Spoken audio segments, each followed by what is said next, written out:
अस्सलामुअलैकुम, क्या हाल है दोस्तों आप सबका? मैं बिल्कुल ठीक-ठाक हूँ और आज मैं आगाज़ कर रही हूँ अपने व्लॉग का अपनी किचन से क्योंकि सुबह का टाइम है, बच्चे नाश्ता करके स्कूल चले गए हुए हैं और किचन में जो थोड़ा बहुत गंद पड़ा है वो मस्ट उसको सँभालना तो होता ही है, तो इसलिए मैंने सोचा कि साथ-साथ वीडियो बनाती हूँ, साथ-साथ आपसे बातें करती हूँ और साथ-साथ सफाई भी हो जाएगी।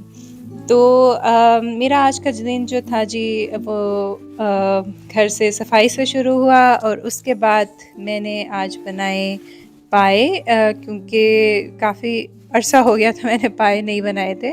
तो पाए मैं बनाती हूँ अपनी मामा की रेसिपी से क्योंकि अम्मी को मैंने हमेशा ऐसे ही पाए बनाते देखा है और बड़े मज़े के वो पाए बनाती थीं और फिर ये कि उनके जो हाथ का टेस्ट है वो आगे हम में भी डिलीवर हुआ है।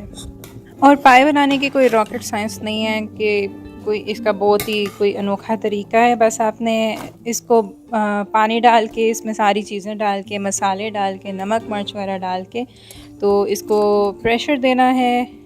मैं वैसे 2 दफ़ा प्रेशर दे लेती हूँ इसको कि अगर पानी वगैरह बीच में ख़त्म हो जाता है तो दोबारा से 1-2 गिलास पानी डाल के तो दोबारा से फिर मैं बंद करती हूँ कुकर और तकरीबन घंटे के अंदर जो है ये पाए बन के बड़े अच्छे बड़े मज़े के जो है ना वो रेडी हो जाते हैं। और यहाँ पे आप देख सकते हैं कि इसकी जो ऊपर वाली जो स्किन है पायों की वो बिल्कुल अलहदा हो गई हुई है और काफ़ी हद तक ये गल गए हुए हैं। तो बस इसमें मैं थोड़ा सा धनिया डाल के इसको गार्निश कर लेती हूँ। फिर थोड़ा सा जो कुक होता रहता है उसमें इसका अपना जो टेस्ट है वो बनता रहता है और उसके बाद आप इसको नान के साथ खाएं या फिर रोटी के साथ खाएं। कई लोग चावल भी बना लेते हैं साथ में, अगर वो पसंद हो तो वो वैसे बना लें, लेकिन मैं इसको वैसे ज़्यादातर रोटी के साथ ही बनाती हूँ।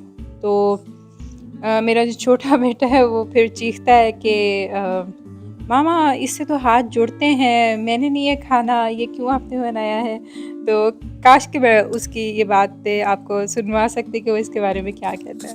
बहरहाल पाए बहुत मज़े के बने थे और इस तरीके से फिर मैं थोड़ा सर्व भी कर देती हूँ।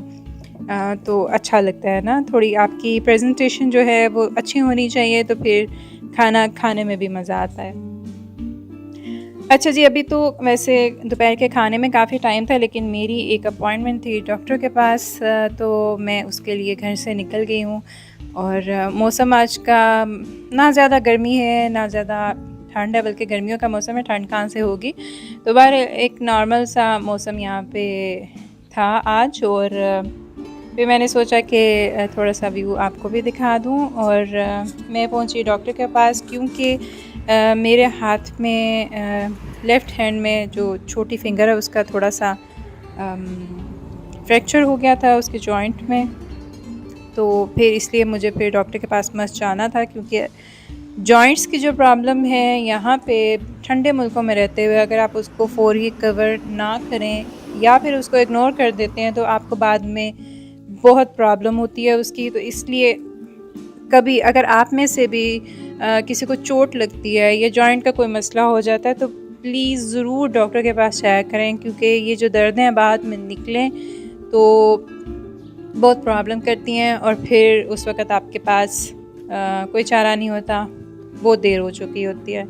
तो अपनी हेल्थ का ख़्याल रखें, ये बहुत ज़रूरी है। बाहर के मुल्कों में जो ख़ास तौर पे लोग रहते हैं बहुत ज़रूरी है इनके लिए क्योंकि आपने दोस्तों अपनी हेल्थ का अपना खुद ही ख्याल रखना है। तो यहाँ पे उसने एक्सरे भी किया था तो मैंने उसकी तस्वीर ले ली। इसके अलावा जो ये हमारा क्लिनिक है, ज़्यादातर क्लिनिक जो हैं वो सिटी सेंटर में ही हैं, इसलिए जो बाज़ार है वो बाज़ार के अंदर ही क्लिनिक भी आते हैं। तो इसलिए यहाँ पे रश काफ़ी लगा रहता है कि लोग चीज़ें भी ख़रीदते हैं, डॉक्टर्स वगैरह को भी विज़िट कर लेते हैं और भी जो बाकी के काम हैं। तो मैंने भी यहाँ से बाहर निकल के आपको आज मैं एक विज़िट करवा रही हूँ यहाँ की एक डेकोरेशन वाली जो दुकान है, बटलर इसका नाम है। तो यहाँ पे बड़ी जो चीज़ें हैं मुझे बहुत एक क्लासिक टाइप की लगती हैं कि एक बहुत ही जो एलिगेंट होम्स होते हैं उनमें इस तरह की चीज़ें ज़्यादातर पड़ी हुई होती हैं। तो दिल करता है कि मैं यहाँ से काफ़ी चीज़ें लेके जाऊँ क्योंकि बहुत अच्छी और नेचुरल और एक इन्होंने जिस तरह बैम्बूस की चीज़ें बनाई होती हैं या फिर वुड की बना के रखी होती हैं। ख़ास तौर पे इनके जो वाज़ हैं, ये सारी जो कलेक्शन मुझे बड़ी पसंद आती है। और मेरा दिल करता है बेशक पौधे अंदर ना रखो, लेकिन वाज़ उठा के ले जाओ यहाँ से। तो इंशाल्लाह अगर मेरे पास घर में सही जगह बन गई इनके लिए तो फिर मैं ले लूँगी। और ये जो ब्लैक एंड वाइट जो है ना, ये वाला गुलदान मेरा फ़ेवरेट है कि यहाँ से मैं लेके जाऊँगी ज़रूर किसी दिन। तो इसके अलावा यहाँ पे ज़्यादातर जो एक साइड पे चीज़ें पड़ी होती हैं वो डेकोरेशन की ही होती हैं। मतलब जैसे आपने लॉबी को डेकोरेट करना है, या फिर विंटर गार्डन को डेकोरेट करना है, या फिर अगर आपकी बालकनी अगर कवर है उसको आपने डेकोरेट करना है, तो उसके लिहाज से यहाँ पे बड़ी अच्छी चीज़ें पड़ी होती हैं। तो ये यहाँ पे एक सिल्वर की मुझे एक बड़ी सारी प्लेट नज़र आई थी, जो कि वैसे ये डेकोरेशन प्लेट है लेकिन थोड़ी सी गहरी होती। तो हमारे यहाँ ऐसे की परातें होती हैं सिल्वर या स्टील की। तो बहरहाल जी यहाँ पे आके इसको मैं बंद कर देती हूँ खोला हुआ था किसी ने। तो डेकोरेशन की चीज़ें काफ़ी अच्छी हैं यहाँ पे। और इसके अलावा यहाँ पे कटलरी वगैरह भी काफ़ी एलिगेंट तरीके से इस तरह इन्होंने सजाई भी होती है।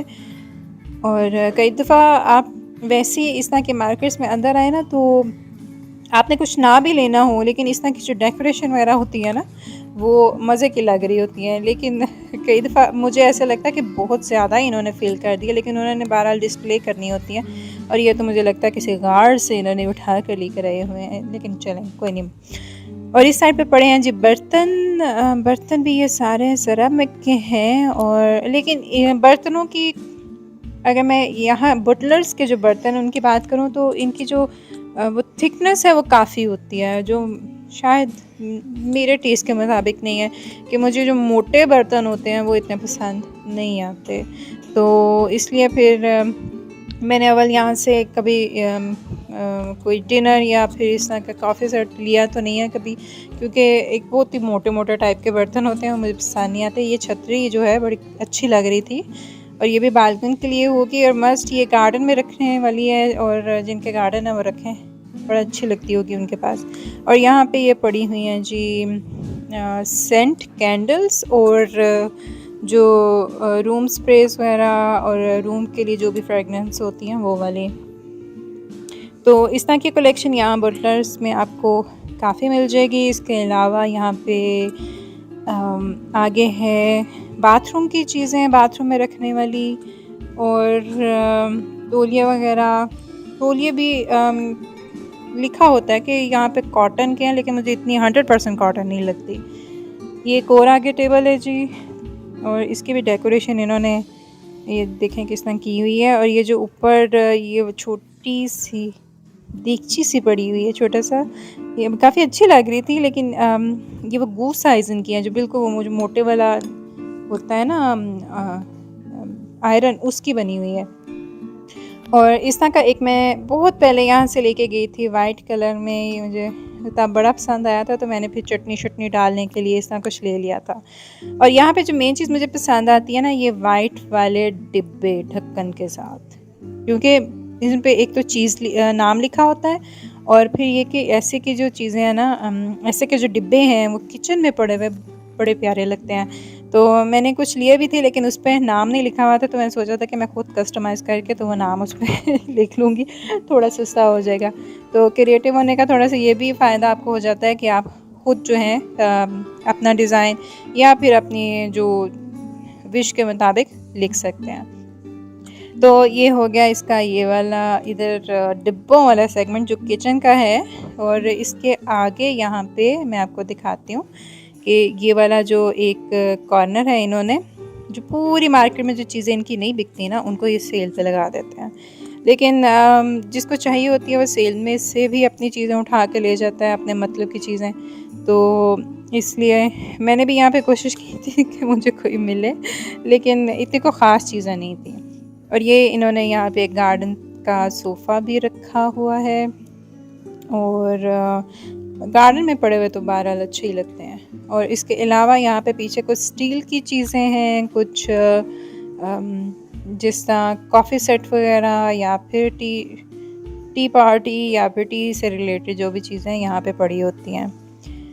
तो इस मार्केट में बहुत ज़्यादा रश नहीं होता क्योंकि इसकी जो प्राइस है वो नॉर्मल मार्केट से थोड़ी-सी ज़्यादा है। मतलब कि अगर आपने एक वाज़ लेना है तो वो अबव 15 यूरो होगा, अगर आपने एक प्लेट लेनी है तो वो 6 यूरो से ज़्यादा होगी, और अगर कोई छोटी-सी भी चीज़ है तो वो मैक्सिमम 10 यूरो से शुरू होती है, और अगर ग्लास लेने हैं तो वो भी मैक्सिमम 4-5 यूरो से शुरू होता है एक ग्लास। तो चूँकि प्राइस इस मार्केट की थोड़ी-सी ज़्यादा है, इसलिए यहाँ पे इतना रश नहीं होता, और मैंने भी यहाँ से वैसे कुछ नहीं लेना था, मैंने सिर्फ़ यहाँ पे एक विंडो शॉपिंग की है, और उसके अलावा अब मैं घर जाऊँगी, घर जाके खाना-शाना खाऊँगी। तो मेरा आज का जो व्लॉग था वो भी इतना ही था, और उम्मीद करती हूँ कि आपको मेरे व्लॉग पसंद आ रहे होंगे। अगर आ रहे हों तो ज़रूर नीचे कमेंट्स में लिख दिया करें, और वीडियो को ज़रूर लाइक किया करें, और अगर आपने मेरे चैनल को सब्सक्राइब नहीं किया तो सब्सक्राइब भी ज़रूर करें, और अपनी राय से मुझे ज़रूर आगाह किया करें। तो इंशाल्लाह अगली वीडियो में आपसे फिर मुलाकात होती है, तब तक अल्लाह हाफ़िज़।